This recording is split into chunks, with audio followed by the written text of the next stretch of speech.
Ethan Green Hawke is an American actor, writer, and director. He has been nominated for 4 Academy Awards and a Tony Award. Hawke has directed 3 feature films, 3 off-Broadway plays, and a documentary. He has also written 3 novels and 1 graphic novel. He made his film debut with the 1985 science fiction feature Explorers, before making a breakthrough appearance in the 1989 drama Dead Poets Society. He appeared in various films, before taking a role in the 1994 Generation X drama Reality Bites, for which he received critical praise. Hawke starred alongside Julie Delpy in Richard Linklater's Before trilogy, Before Sunrise, Before Sunset, and Before Midnight, all of which received critical acclaim. Hawke has been nominated twice for both the Academy Award for Best Adapted Screenplay and the Academy Award for Best Supporting Actor. His writing contributions to Before Sunset and Before Midnight were recognized, as were his performances in Training Day and Boyhood. Hawke was further honored with SAG Award nominations for both films, as well as BAFTA Award and Golden Globe Award nominations for the latter. His other films include the science fiction drama Gattaca, the contemporary adaptation of Hamlet, the action thriller Assault on Precinct 13, the crime drama Before the Devil Knows You're Dead, and the horror film Sinister. In 2018, he garnered critical acclaim for his performance as a Protestant minister in Paul Schrader's drama First Reformed, receiving numerous accolades, including the New York Film Critics Circle Award for Best Actor, the Independent Spirit Award for Best Male Lead, and a nomination for the Critics' Choice Movie Award for Best Actor. In addition to his film work, Hawke has appeared in many theater productions. He made his Broadway debut in 1992 in Anton Chekhov's The Seagull, and was nominated for a Tony Award for Best Featured Actor in a Play in 2007 for his performance in Tom Stoppard's The Coast of Utopia. In 2010, Hawke directed Sam Shepard's A Lie of the Mind, for which he received a Drama Desk Award nomination for Outstanding Director of a Play. In 2018, he starred in the Roundabout Theatre Company's revival of Sam Shepard's play True West, alongside Paul Dano.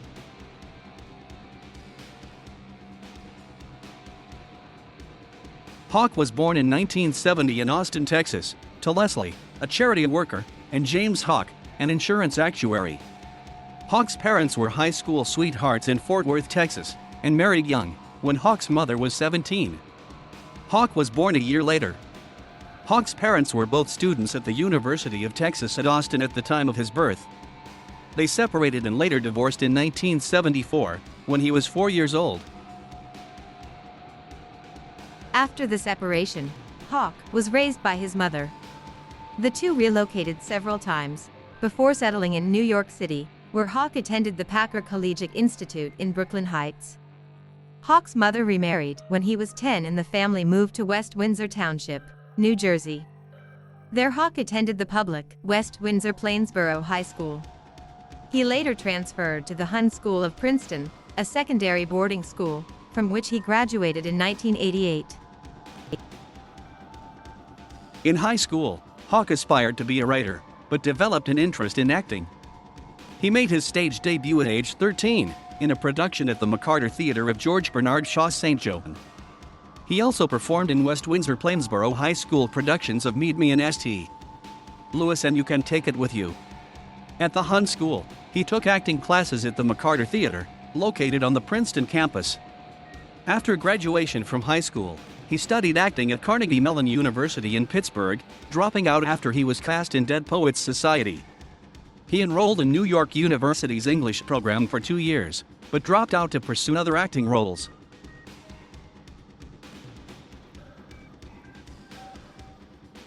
Hawke obtained his mother's permission to attend his first casting call at the age of 14, and secured his first film role in Joe Dante's Explorers, in which he played an alien-obsessed schoolboy alongside River Phoenix. The film was favorably reviewed, but had poor box office results. This failure caused Hawke to quit acting for a brief period after the film's release. Hawke later described the disappointment as difficult to bear at such a young age, adding, "I would never recommend that a kid act." In 1989, Hawke made his breakthrough appearance in Peter Weir's Dead Poets Society, playing one of the students taught by Robin Williams as a charismatic English teacher.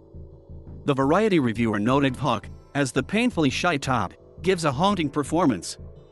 The film received considerable acclaim, winning the BAFTA Award for Best Film and an Academy Award nomination for Best Picture. With revenue of $235 million worldwide, it remains Hawke's most commercially successful movie to date. Hawke later described the opportunities he was offered as a result of the film's success as critical to his decision to continue acting. While filming Dead Poets Society, he auditioned for what would be his next film, 1989's comedy drama Dad, where he played Ted Danson's son and Jack Lemmon's grandson. Hawke's next film, 1991's White Fang, brought his first leading role. The film, an adaptation of Jack London's novel of the same name, featured Hawke as Jack Conroy, a Yukon gold hunter who befriends a wolf dog. According to the Oregonian, Hawke does a good job as young Jack. He makes Jack's passion for White Fang real and keeps it from being ridiculous or overly sentimental. He appeared in Keith Gordon's A Midnight Clear, a well-received war film based on William Wharton's novel of the same name. In the survival drama Alive, adapted from Piers Paul Reed's 1974 non-fiction book, Hawke portrayed Nando Paradu, one of the survivors of Uruguayan Air Force Flight 571, which crashed in the Andes. Hawke's next role was in the Generation X drama Reality Bites, in which he played Troy, a slacker who mocks the ambitions of his girlfriend. Film critic Roger Ebert called Hawke's performance convincing and noteworthy. Hawke captures all the right notes as the boorish Troy. The New York Times noted, Mr. Hawke's subtle and strong performance makes it clear that Troy feels things too deeply to risk failure and admit he's feeling anything at all. The following year, Hawke received critical acclaim for his performance in Richard Linklater's 1995 drama Before Sunrise. The film follows a young American man and a young French woman who meet on a train and disembark in Vienna, spending the night exploring the city and getting to know one another. The San Francisco Chronicle praised Hawke's and Delpy's performances, interact so gently and simply that you feel certain that they helped write the dialogue. Each of them seems to have something personal at stake in their performances. Away from acting, Hawke directed the music video for the 1994 song, Stays, by singer-songwriter Lisa Loeb, who was a member of Hawke's theater company at the time. In a 2012 interview, Hawke said that the song, which was included in Reality Bites, is the only #1 popular song by an unsigned artist in the history of music. He published his first novel in 1996, The Hottest State, about a love affair between a young actor and a singer. Hawke said of the novel, "The book met with a mixed reception. Entertainment Weekly said that Hawke opens himself to rough literary scrutiny in The Hottest State. If Hawke is serious, he'd do well to work a while in less exposed venues." The New York Times thought Hawke did a fine job of showing what it's like to be young and full of confusion, concluding that The Hottest State was ultimately a sweet love story. In Andrew Niccol's science fiction film Gattaca, one of the more interesting scripts Hawke said he had read in a number of years, he played the role of a man who infiltrates a society of genetically perfect humans by assuming another man's identity. Although Gattaca was not a success at the box office, it drew generally favorable reviews from critics. The Fort Worth Star-Telegram reviewer wrote that Hawke, building on the sympathetic but edgy presence that has served him well since his kid actor days, is most impressive. In 1998, Hawke appeared alongside Gwyneth Paltrow and Robert De Niro in Great Expectations, a contemporary film adaptation of the Charles Dickens novel of the same name, directed by Alfonso Cuarón. During the same year, Hawke collaborated with Linklater again on The Newton Boys, based on the true story of the Newton Gang.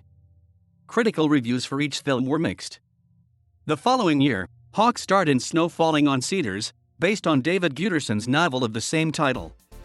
Set in the Pacific Northwest and featuring a love affair between a European-American man and Japanese-American woman, the film met with an unenthusiastic reception. Entertainment Weekly noted, Hawke scrunches himself into such a dark knot that we have no idea who Ishmael is or why he acts as he does. Hawke's next film role was in Michael Almereyda's 2000 film Hamlet, in which he played the title character. The film transposed the famous William Shakespeare play to contemporary New York City, a technique Hawke felt made the play more accessible and vital. Salon reviewer wrote, Hawke certainly isn't the greatest Hamlet of living memory. But his performance reinforces Hamlet's place as Shakespeare's greatest character. And in that sense, he more than holds his own in the long line of actors who've played the part. In 2001, Hawke appeared in 2 more Linklater movies, Waking Life and Tape, both critically praised. In the animated Waking Life, he shared a single scene with former co-star Delpy, continuing conversations begun in Before Sunrise. The real-time drama Tape, based on a play by Stephen Belber, takes place entirely in a single motel room with 3 characters played by Hawke, Robert Sean Leonard, and Uma Thurman. Hawke regarded Tape as his first adult performance, a performance commended by Ebert for showing both physical and verbal acting mastery. Hawke's next role, and one for which he received substantial critical acclaim, came in Training Day. Hawke played rookie cop Jake Hoyt, alongside Denzel Washington, as one of a pair of narcotics detectives from the Los Angeles Police Department spending 24 hours in the gang neighborhoods of South Los Angeles. The film was a box office hit, taking $104 million worldwide, and garnered generally favorable reviews. Variety wrote that Hawke adds feisty and cunning flourishes to his role that allow him to respectably hold his own under formidable circumstances. Paul Clinton of CNN reported that Hawke's performance was totally believable as a doe-eyed rookie going toe-to-toe with a legend. Hawke himself described Training Day as his best experience in Hollywood. His performance earned him Screen Actors Guild and Academy Award nominations for Best Supporting Actor. Hawke pursued a number of projects away from acting throughout the early 2000s. He made his directorial debut with Chelsea Walls, an independent drama about 5 struggling artists living in the famed Chelsea Hotel in New York City. The film was critically and financially unsuccessful. A second novel, 2002's Ash Wednesday, was better received and made the New York Times bestseller list. The tale of an AWOL soldier and his pregnant girlfriend, the novel attracted critical praise. The Guardian called it sharply and poignantly written. Makes for an intense, one-sitting read. The New York Times noted that in the book Hawke displayed a novelist's innate gifts. A sharp eye, a fluid storytelling voice, and the imagination to create complicated individuals, but was weaker at narrative tricks that can be taught. In 2003, Hawke made a television appearance, guest starring in the 2nd season of the television series Alias, where he portrayed a mysterious CIA agent. In 2004, Hawke returned to film, starring in 2 features, Taking Lives and Before Sunset.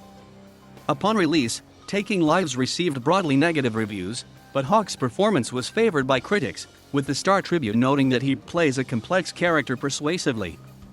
Before Sunset, the sequel to Before Sunrise, co-written by Hawke, Linklater, and Delpy, was much more successful. The Hartford Courant wrote that the 3 collaborators keep Jesse and Selena redescent fresh, one of the most delightful and moving of all romantic movie couples. Hawke called it one of his favorite movies, a romance for realists. Before Sunset was nominated for an Academy Award for Best Adapted Screenplay, Hawke's first screenwriting Oscar nomination. Hawke starred in the 2005 action thriller Assault on Precinct 13, a loose remake of John Carpenter's 1976 film of the same title, with an updated plot. The film received ambivalent reviews. Some critics praised the dark, swift feel of the film, while others compared it unfavorably to John Carpenter's original. Hawke also appeared that year in the political crime thriller Lord of War, playing an Interpol agent chasing an arms dealer played by Nicolas Cage. In 2006, Hawke was cast in a supporting role in Fast Food Nation, directed by Richard Linklater based on Eric Schlosser's best-selling 2001 book. The same year Hawke directed his second feature, The Hottest State, based on his eponymous 1996 novel. The film was released in August 2007 to a tepid reception. In 2007, Hawke starred alongside Philip Seymour Hoffman, Marissa Tomei, and Albert Finney in the crime drama Before the Devil Knows You're Dead. The final work of Sidney Lumet, the film received critical acclaim. USA Today called it highly entertaining, describing Hawke and Hoffman's performances as excellent. Peter Travers of Rolling Stone praised Hawke's performance, noting that he digs deep to create a haunting portrayal of loss. The following year, Hawke starred with Mark Ruffalo in the crime drama What Doesn't Kill You. Despite the favorable reception, the film was not given a proper theatrical release due to the bankruptcy of its distributor. In 2009, Hawke appeared in two features, New York, I Love You, a romance movie comprising 12 short films, and Staten Island, a crime drama co-starring Vincent D'Onofrio and Seymour Cassel. In 2010, Hawke starred as a vampire hematologist in the science fiction horror film Daybreakers. Filmed in Australia with the Spierig brothers, the feature received reasonable reviews and earned $51 million worldwide. His next role was in Antoine Fuqua's Brooklyn's Finest as a corrupt narcotics officer. The film opened in March to a mediocre reception, yet his performance was well received, with the New York Daily News concluding, Hawke, continuing an evolution towards stronger, more intense acting than anyone might have predicted from him 20 years ago, drives the movie. In the 2011 television adaptation of Herman Melville's Moby Dick, Hawke played the role of Starbuck, the first officer to William Hurt's Captain Ahab. He then starred opposite Kristen Scott Thomas in Powell Pawlikowski's The Woman in the Fifth, a lush puzzler about an American novelist struggling to rebuild his life in Paris. In 2012, Hawke entered the horror genre for the first time by playing a true crime writer in Scott Derrickson's Sinister, which grossed $87 million at the worldwide box office. The film was the first in a series of highly profitable films for Hawke after the start of the new decade. In the week prior to the US opening of Sinister, Hawke explained that he was previously turned off by horror because good acting is not always required for success. However, the producer of Sinister, Jason Blood, who formerly ran a theater company with Hawke, made the offer to the actor based on the character and director. During 2013, Hawke starred in 3 films of different genres. Before Midnight, the third installment of the Before series, reunited Hawke with Delpy and Linklater. Like its predecessors, the film garnered a considerable degree of critical acclaim. Variety wrote that one of the great movie romances of the modern era achieves its richest and fullest expression in Before Midnight, and called the scene in the hotel room one for the actor's handbook. The film earned co-writers Hawke, Linklater, and Delpy another Academy Award nomination for Best Adapted Screenplay. Hawke then starred in the horror thriller The Purge, about an American future where crime is legal for one night of the year. Despite mixed reviews, the film topped the weekend box office with a $34 million debut, the biggest opening of Hawke's career. Hawke's third film of 2013 was the action thriller Getaway, which was both critically and commercially unsuccessful. The release of Linklater's Boyhood, a film shot over the course of 12 years, occurred in mid-2014. It follows the life of an American boy from age 6 to 18, with Hawke playing the protagonist's father. The film became the best-reviewed film of 2014, and was named Best Film of the Year by numerous critics associations. Hawke said in an interview that the attention was a surprise to him. When he first became involved with Linklater's project, it did not feel like a proper movie, and was like a radical 60s film experiment or something. At the following awards season, the film was nominated for Academy Award for Best Picture, while winning Golden Globe Award for Best Motion Picture, Drama, and BAFTA Award for Best Film. It also earned Hawke multiple awards nominations, including the Academy, BAFTA, Golden Globe, and SAG Award for Best Supporting Actor. Hawke next worked with the Spierig brothers again on the science fiction thriller Predestination, in which Hawke plays a time-traveling agent on his final assignment. Following its premiere at the 2014 South by Southwest Film Festival, the film was released in Australia in August 2014 and in the US in January 2015. The film received largely positive reviews and was nominated for the ACTA Award for Best Film. He then reunited with his Gattaca director Andrew Niccol for Good Kill. In this modern war film, Hawke played a drone pilot with a troubled conscience, which led to The Hollywood Reporter calling it his best screen role in years. Also in 2014, Hawke appeared in the movie Cymbeline, which reunited him with his Assault on Precinct 13 co-star John Leguizamo. In September 2014, Hawke's documentary debut, Seymour, an introduction, screened at the Toronto International Film Festival, winning second runner-up for TIFF's People's Choice Award for Best Documentary. Conceived after a dinner party at which both Hawke and Bernstein were present, the film is a profile of classical musician Seymour Bernstein, who explained that, even though he is typically a very private person, he was unable to decline Hawke's directorial request because he is so endearing. Bernstein and Hawke developed a friendship through the filming process, and the classical pianist performed for one of Hawke's theater groups.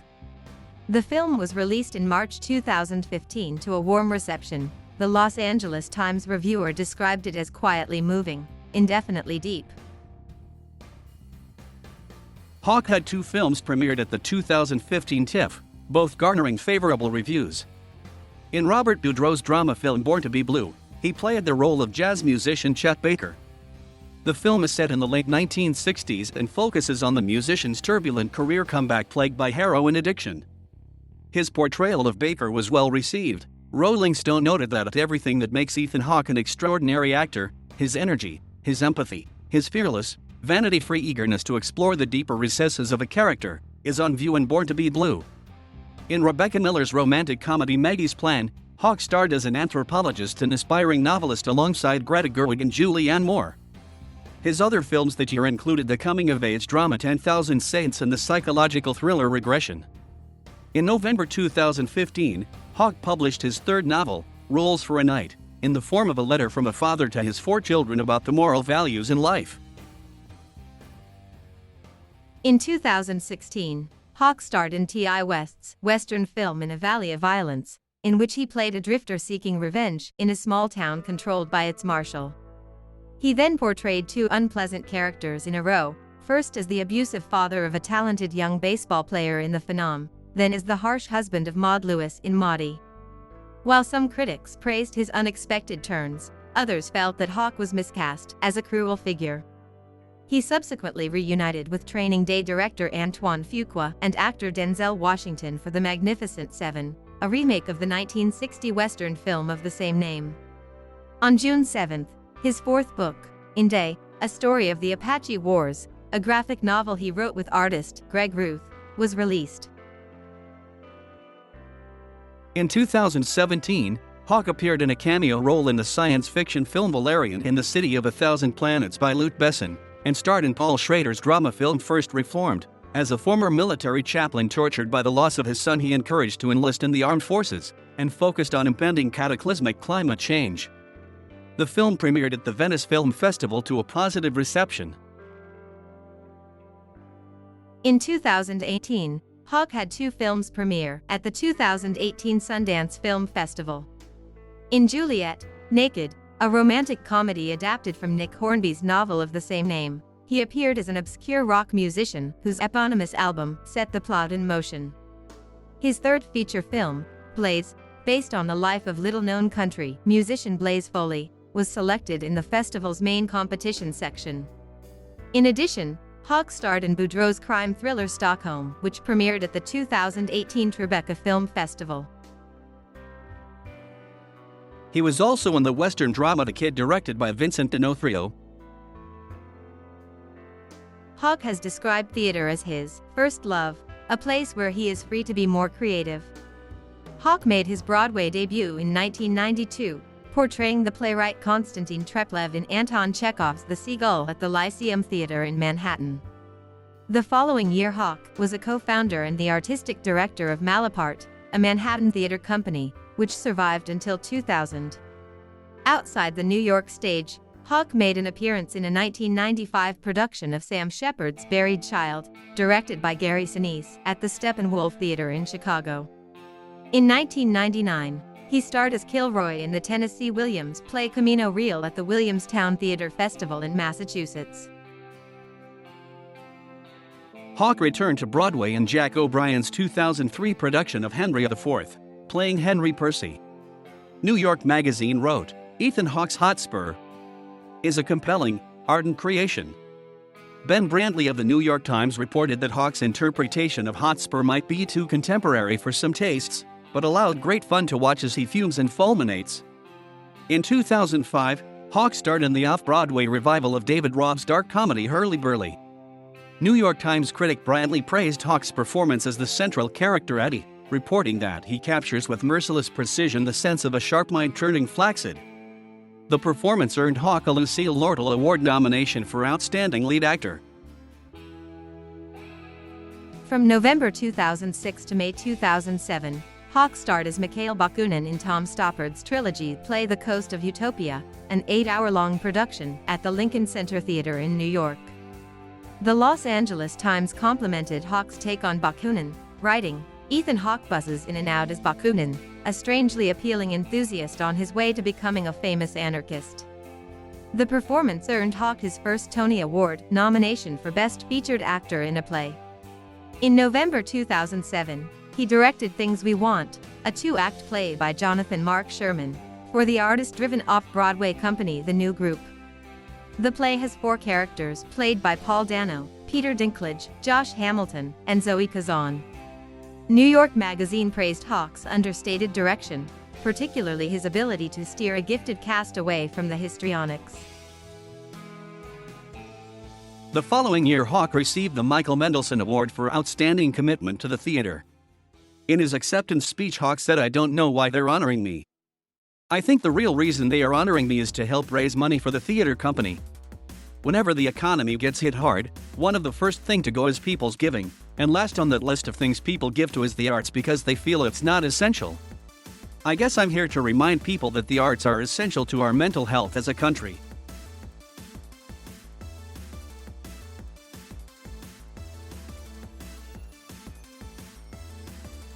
Thank you for watching. Please subscribe.